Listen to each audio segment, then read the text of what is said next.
ও মনে করে আমি নামাজ পড়ি, রোজা রাখি, কালো বোরকা পরি, আমি জান্নাতে যাব না। যাবে কে জান্নাত? আপনি আর কয় টাকার মালিক? আপনার স্বামী আপনাকে কি দিয়েছে? হযরতে আসিয়া ছিলেন দেশের প্রেসিডেন্টের বউ, তার সে কত কিছু ছিল গুণে শেষ করার মতো না। হযরতে আসিয়া ইমানের উপরে টিকে থাকতে গিয়ে সব হারিয়েছিলেন, এমনকি স্বামীর থেকে এত অত্যাচার পেয়েছেন, কিয়ামত পর্যন্ত এরকম জানোয়ার স্বামী কারো কপালে আসবে না। নিজের স্ত্রীর হাতে ব্রেক লাগিয়েছে, পায়ে ব্রেক লাগিয়েছে, মাথার উপরে গরম তেল ঢেলে দিচ্ছে, যে ইমান ছাড়া লাগবে। হযরতে আসিয়া বলেছিলেন, ওয়ানাজ্জিনি মিন ফিরআউনা ওয়া আমালিহি, হে আল্লাহ, আমার স্বামী যে অত্যাচার করে তুমি যেন রাগ করো না, তুমি আমাকে বাঁচাও স্বামীর কবল থেকে, যাদেরকে দিয়ে অত্যাচার করায় এই জালেমদের থেকে তুমি আমাকে বাঁচাও, কিন্তু তুমি আমার স্বামীর উপরে রাগ করো না। মা বোনেরা একটু খেয়াল করেন, স্বামী কি আল্লাহর ওলি ছিল? কথা বলে না কেন? এত বড় জানোয়ার কারো কপালে আসবে? এত অত্যাচারের ভেতরও স্বামীর জন্য বরদোয়া করেননি, বলেছিলেন আল্লাহ তুমি আমার স্বামীর অত্যাচার থেকে আমাকে বাঁচাও, কিন্তু আমার স্বামীর উপরে গজব দিও না। আর আপনি একটা সাবান কম হলে গালি দেন, বরদোয়া দেন। আপনি মানুষ? ও মনে করে আমি নামাজ পড়ি, রোজা রাখি, কালো বোরকা পরি, আমি জান্নাতে যাব না। যাবে কে জান্নাত?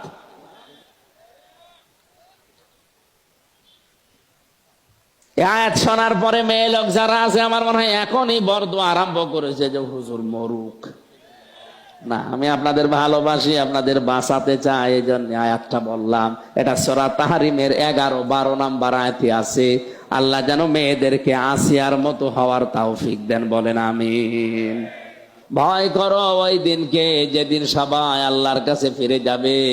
সুম্মা তুওয়াফা কুল্লু নাফসিম মা কাসাবাত, প্রতিটি মানুষকে তার পারিশ্রমিক, তার অর্জনকৃত বিষয় আমি আল্লাহ গুনে গুনে দিয়ে দেব।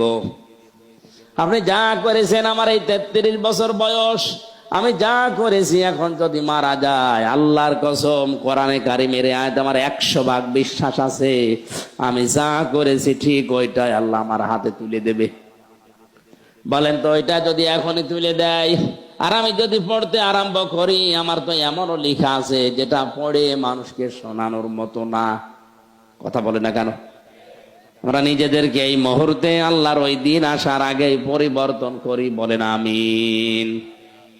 আল্লাহর কোন অধিকার যদি কেউ নষ্ট করে থাকে, আল্লাহ ইচ্ছা করলে মাফ করে দেবে। কিন্তু পৃথিবীতে কেউ যদি বান্দার অধিকার নষ্ট করে, যেমন গীবত, একের কথা অন্যের কাছে লাগায়, তালাতালি করে মানুষের সম্পর্ক নষ্ট করে দেয়, এলাকায় মনে হয় এরকম কিছু নেই। এটা যে কত বড় মারাত্মক গুনাহ, অনেকে কিছু মনেই করে না, অথচ এই পারিবারিক সামাজিক জীবনের এটা মরণ ব্যাধি।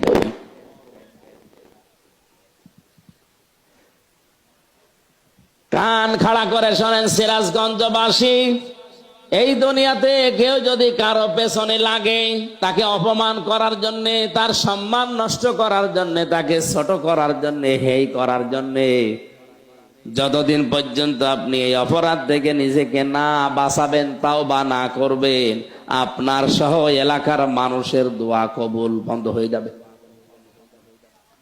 মেয়েদের ভেতরে এটা বেশি, এক জায়গায় বসলে শুধু এর কথা ওর কাছে তালাতালি করা।